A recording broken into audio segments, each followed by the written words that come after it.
श्री का अर्थ है शक्ति, अर्थात राधा जी। कृष्ण यदि शब्द हैं तो राधा अर्थ है। कृष्ण गीत है तो राधा संगीत है। कृष्ण वंशी है तो राधा स्वर है। कृष्ण समुद्र है तो राधा तरंग है।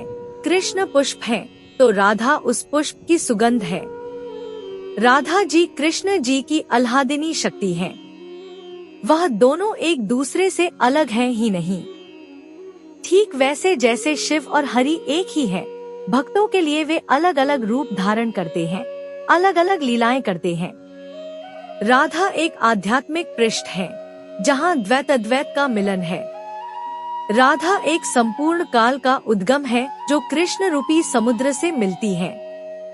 श्री कृष्ण के जीवन में राधा प्रेम की मूर्ति बनकर आईं। जिस प्रेम को कोई नाप नहीं सका, उसकी आधारशिला राधा जी ने ही रखी थी। संपूर्ण ब्रह्मांड की आत्मा भगवान कृष्ण है और कृष्ण की आत्मा राधा है। आत्मा को देखा है किसी ने तो राधा को कैसे देख लोगे। राधा रहस्य थी और रहेंगी। सृष्टि से पूर्व दिव्य गोलोक धाम में निरंतर रासविलास करते करते एक बार श्री राधा जी के मन में एक पुत्र पैदा करने की इच्छा हुई। इच्छा होते ही पुत्र की उत्पत्ति हुई। परम सुंदरी का पुत्र भी परम सुंदर हुआ। एक दिन उस पुत्र ने जम्हाई ली।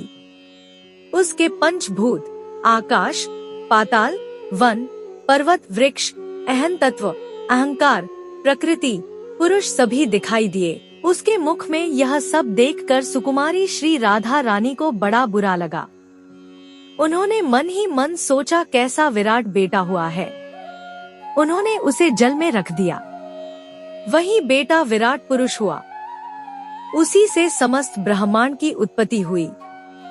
राधा रानी का अपने पुत्र के प्रति ऐसा व्यवहार देखकर श्री कृष्ण ने राधा रानी को श्राप दिया, अब भविष्य में तुम्हें कभी संतान होगी ही नहीं।